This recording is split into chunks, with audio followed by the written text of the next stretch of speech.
Thanks for joining us for this look at some of the best stories from KPBS News. This week, I'm Maya Trabulsi. Coming up, Palomar Health had plans to build a new mental health facility, but money from the state fell through, putting the project in doubt. A few months ago, an Escondido library relocated to the North County Mall. We have an update on how the temporary move is going and how it's attracting a new crowd of visitors. And the role of robots in home construction. See how new technology is being used to meet a critical need in San Diego. We start with the challenge of helping those experiencing drug addiction. A new executive order limits how federal funding can be used by programs that work in local communities. KPBS health reporter Heidi DeMarco says the change could reverse the success seen by Father Joe's Village's street health team.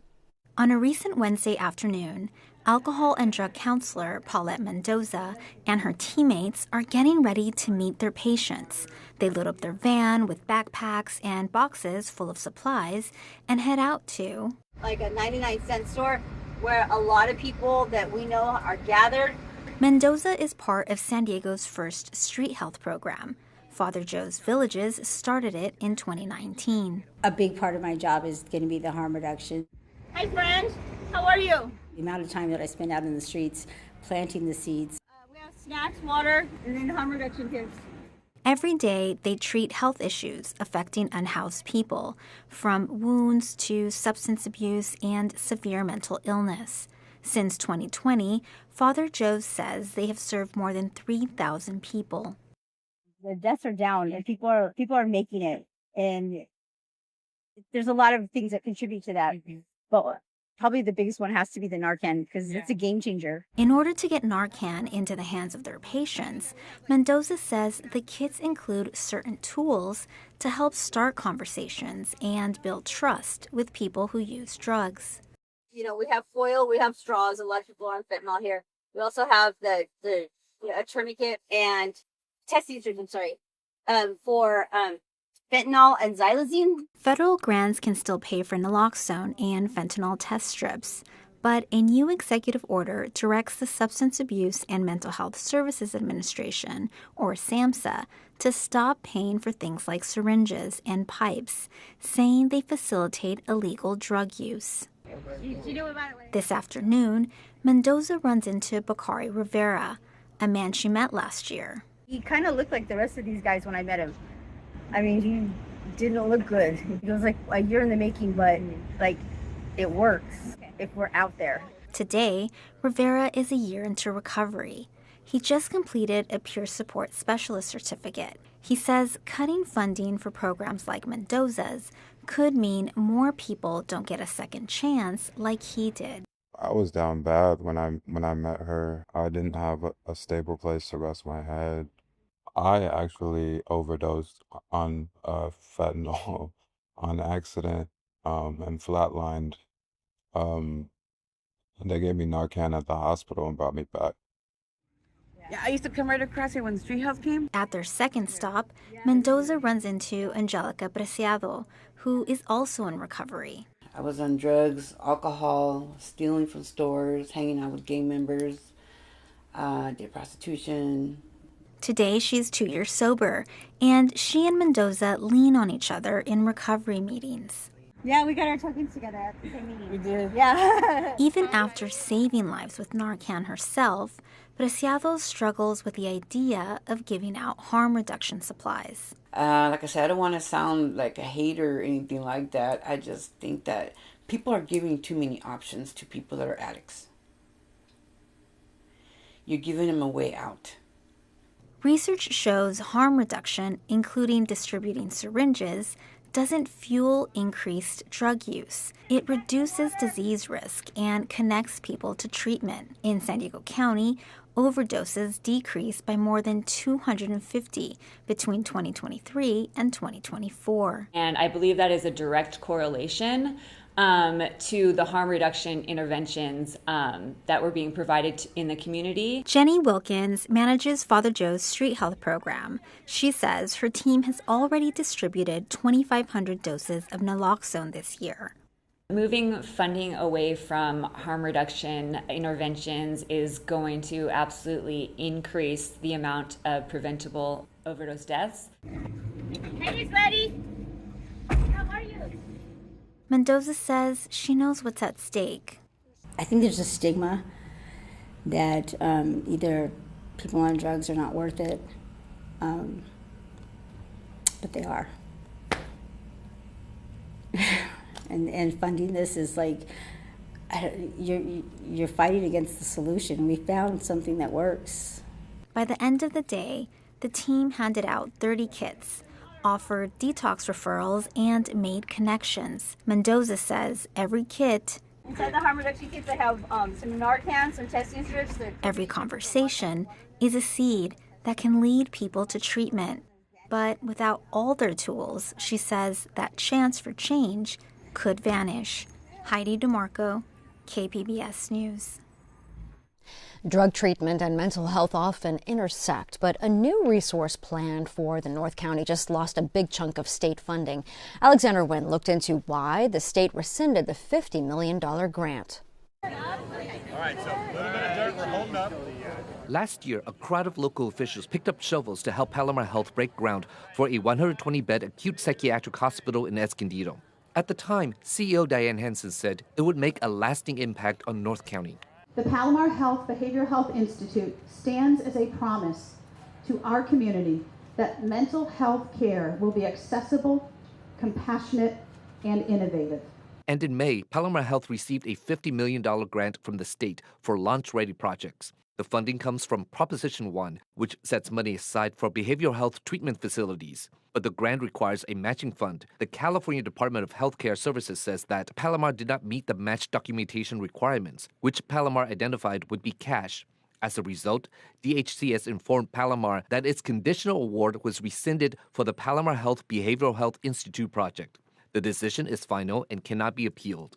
When asked what this means for the future of the project, a publicist for Palomar Health says it has, quote, no comment at this time.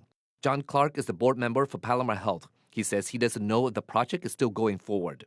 It's disappointing, but Palomar Health has always been on the forefront of trying to, encourage and support mental health and mental health issues in the area, and we're hopefully going to continue to do that. This is what the Behavioral Health Institute site looks like today. Save for some orange barricades, caution tape, and a sign indicating that it's a construction zone, nothing has happened since last year's groundbreaking. Alexander Nguyen, KPBS News. It's become almost impossible to pursue asylum in the United States. President Joe Biden limited access last June, and President Donald Trump essentially terminated the program this year. KPBS reporter Gustavo Solis profiles one man trying to navigate the system. Last summer, migrants from all over the world crossed the border in San Diego. There were so many that Border Patrol agents dropped dozens of them off at a San Ysidro Transit Center every day.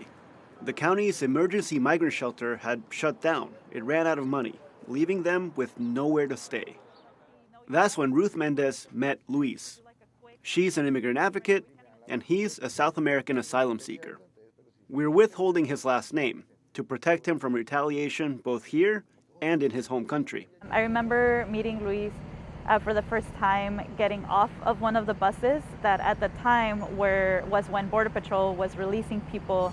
Luis became homeless, spent a week sleeping in the airport until he found temporary housing at a local Catholic church. Still, he decided to help other migrants who struggled to find a place in San Diego.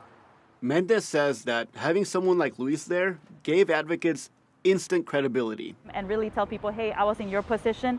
These folks are actually truly be trusted.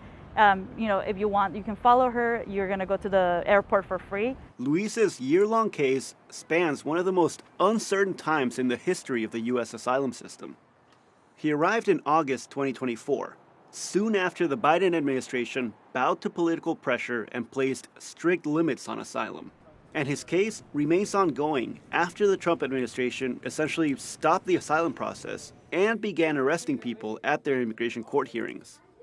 Melissa Crow is the director of litigation at the Center for Gender and Refugee Studies, which has sued both the Biden and Trump administrations. They have peeled back the rights of asylum seekers like an onion. Crow says that back in June 2024, Biden made all migrants who crossed the border illegally presumed ineligible for asylum.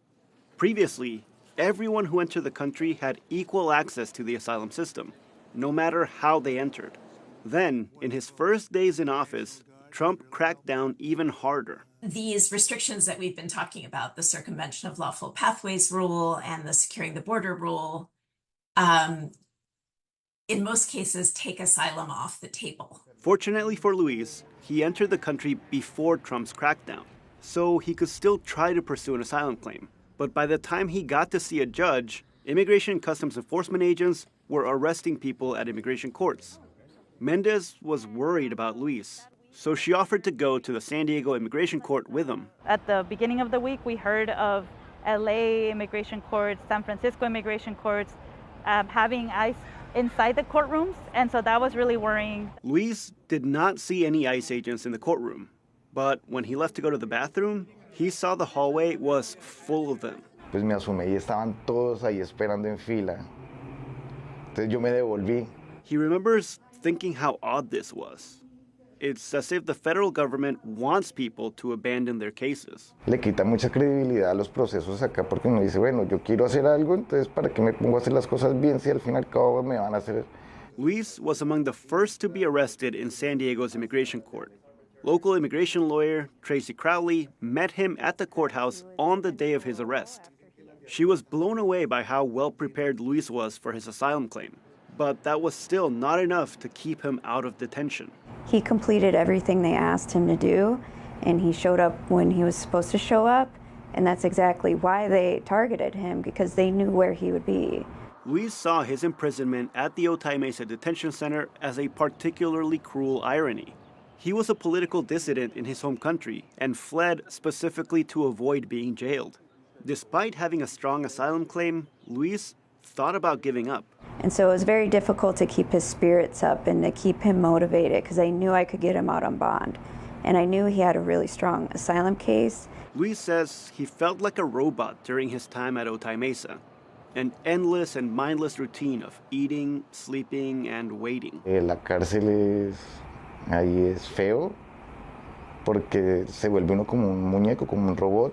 He says the men there are miserable, that it's common to hear them cry themselves to sleep at night. And the guards are constantly pressuring detainees to sign voluntary departure forms and abandon their cases. But after 6 weeks, Crowley secured his release on bond.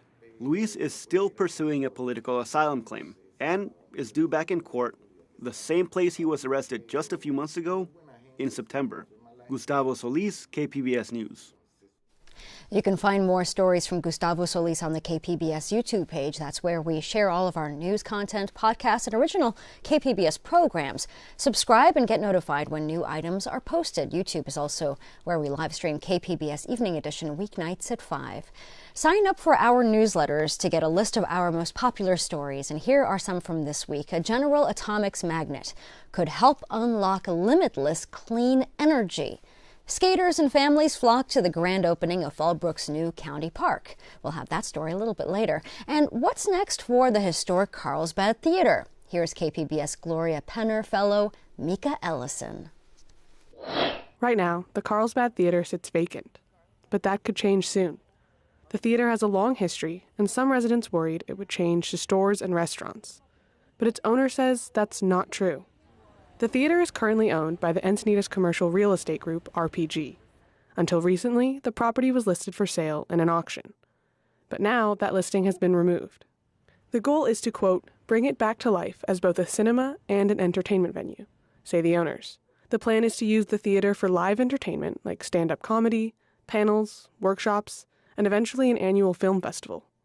The Carlsbad Theater has a rich history, dating back to its construction after World War I. Sean Jones is a local Carlsbad history teacher. He walks us through that history in a video from the Carlsbad Community Television Foundation. It was built during the 1920s with a lot of confidence in business, the roaring 20s when we were having such prosperity in this country. It was closed during the 1930s, the Great Depression.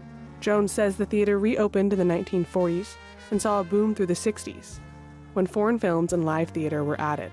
During the economic chaos of the 70s, it sort of fell into disrepair. And now during the 80s and 90s, it's kind of a question mark what will happen to the Carlsbad Theater. As the theater approaches a landmark birthday, Some residents expressed concern about its future. In a year and a half, our Carlsbad Theater turns 100. So that's huge. It was opened in 1927. Rumor has it Charlie Chaplin spent a little time here because the stars used to tour with their films. So that's a historical note right there. Ken Kibo, like many longtime Carlsbad residents, has lived through some of the theater's history. A lot of people have been in Carlsbad a long time. Everyone loves the theater. I went there as a kid, as did many others, to watch movies. He founded the Save the Carlsbad Theater Community Association. This could be a gathering ground for people to come downtown and enjoy a whole evening. Now that dream might become a reality, and residents have plenty of ideas for how to use that new art space. It's always been our dream to have this theater return to kind of the glory that it once was. Nate Larson, a local actor and educator, thinks the space would be a great fit for students and more experienced entertainers. I work at an elementary school. I teach. I also work in the arts, in theater, visual arts. I also produce events. And all those things get me so excited because this space could be all those things. He says there's a big need for spaces like the Carlsbad Theater. There's a lot of local Carlsbad arts organizations that they rehearse and they have classes here, but they go elsewhere for their performances, their recitals. A lot of them have historically used this space for their performances and recitals, but it hasn't been available to them for a while. Christiane Kerner is the founder and executive artistic director of the Dia Hurston New Village Arts Center, directly across from the Carlsbad Theater. I've always hoped that we could have this incredible arts district right here in the heart of the village with the Dia Hurston New Village Arts Center doing professional theater all year round, and then with the Carlsbad Theater being able to fill in with films and community theater and all kinds of other events. Just imagine the kind of life we would bring to the village. That new life might be within reach soon. The owners are trying to get permits from the city. They hope to welcome audiences later this year. Mika Ellison, KPBS News. There's a new reading series in North Park that combines literature with music and movement. KPBS arts reporter Julia Dixon-Evans speaks with the organizers about the all-ages party. By day, Verbatim Books is an air-conditioned refuge for book lovers, bursting with shoppers browsing the seemingly endless supply of used books. This is the dance floor, so yeah, reading happens. But this Saturday night, the North Park shop transforms into a party that would break out in your kitchen. Like Whitney Houston, Chapel Roan, it will be loud. Carly Marie Demento is a local writer and one of the organizers of Desire Calling, a queer reading series and dance party. Right now, with everything that's going on, people are really seeking just a little bit beyond normal small talk, and hearing poetry and prose is really a way of doing that. The LGBTQ+ readers include Demento and local writer Mac Crane, author of A Sharp Endless Need. Host Sarah Z. Phelps wants to see San Diego's literary scene continue to thrive and grow beyond the usual book community in new ways. In general, it's hard to find spaces where you can be at a dance party with people with all ages in a multi-generational space without alcohol, and so we're really excited to create an accessible space. Demento hopes that by sharing art and movement together, people can find connection. We want people to walk home feeling a sense of being moved by the words that they heard, a sense that they can come out into the world and there's good people, kind people waiting for them there. Saturday's free event is a fundraiser for Trans Family Support Services, a local nonprofit that provides resources for transgender and non-binary youth. Julia Dixon-Evans, KPBS News. And Julia is one of the hosts of the KPBS podcast, The Finest. It captures the people, art, and movement, redefining our region's cultural identity. A new episode is out this week. You can listen now at kpbs.org/thefinest or wherever you get your podcasts. It's been a few months since Escondido's main public library has been temporarily located at an unconventional location, the mall. KPBS reporter Jacob Ayer says the new spot makes visiting convenient for longtime and first-time library goers. The hum of pop music, colorful retail stores, and plenty of shoppers fill Escondido's Mershop's North County Mall. And on the first floor, there's some new signage and open doors for something a bit unexpected. the Escondido Library. This is the second time at the new location, but we've gotten to the old location a lot of times. Denny Phillip is a father of 6 visiting with his son Conrad. He planned to run some errands at the mall after spending time at the library. This works pretty good. It's closer to our house. It's clean and organized. The old one was fun too. It felt like a little bit bigger space, the upstairs. Our kids do miss the computers. They have like games and puzzles. So they were disappointed they didn't see that at first. Clara Chan was at the mall too. She brought her son Hudson for a children's storytime program put on by the library at the mall's center court. I didn't even know this library was here until I started seeing them on Instagram, and so I wanted to check it out. Chan says they hadn't been to the downtown location either. She says the mall location is convenient. If people are just shopping, then they see it, they will probably be curious about it, so I think it's great. In May, staff moved thousands of books and repurposed 5 storefronts on the mall's first floor for this temporary library.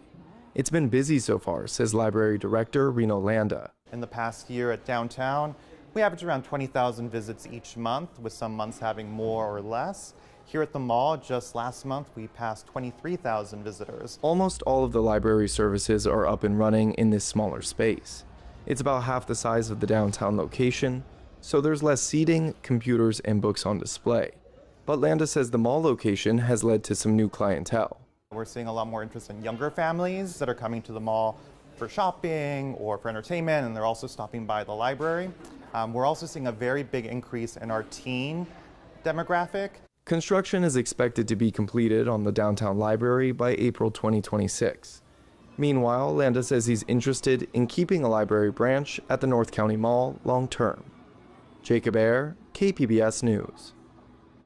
The political challenge of building more homes in San Diego generates a lot of headlines, but what about the practical work of all that construction? KPBS iTech reporter Thomas Fudge says a new course at SDSU provides some clues. Construction work requires workers, cranes, and power tools. But what about advanced technology?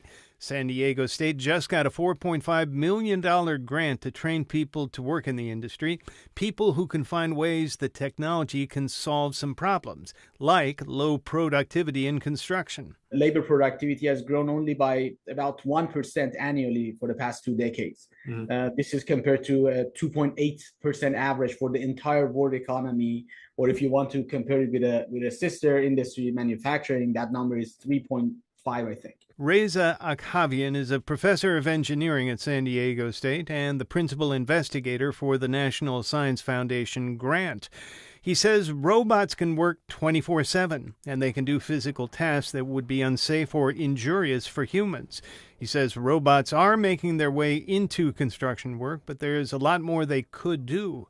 We envision a future of work where robots can lay bricks, for example, or robots can help with overhead installations and things of that nature. Robots are already reviewing sites to create construction layouts that indicate the optimal placement of walls, plumbing, and so on.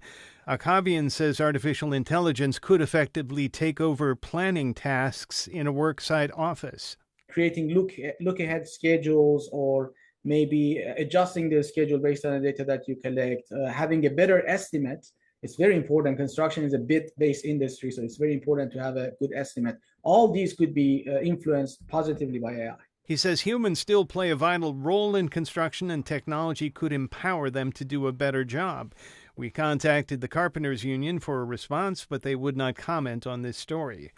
Akhavian says the SDSU training program would ultimately offer a master's degree. The program goes by an acronym that's pronounced Cyber City. Thomas Fudge, KPBS News. There's a new space in Fallbrook for kids, big and small, to jump, skate, and run around. The Village View County Park opened this week. KPBS North County reporter Alexander Wynn brings us the sights and sounds of the park that was years in the making.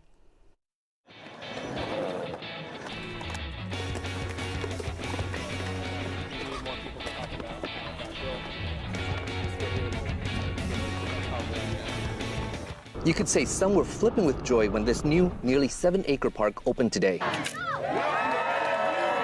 It was years in the making. We did the groundbreaking, when was that? A year ago? 2 years ago? 2 years ago. But the planning started 5 years ago when San Diego County bought the land. County Supervisor Jim Desmond says the park was what residents asked for. You know what you need and you know what you want to do. Tell me, I'll get you the money and we'll make it happen. That's what we did today.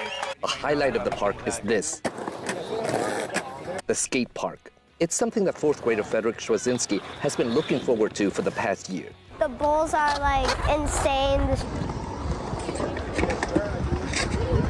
I would love having a skate park in my hometown. We drive around like every day, right, to check it out, and it looks so cool. He's not the only one.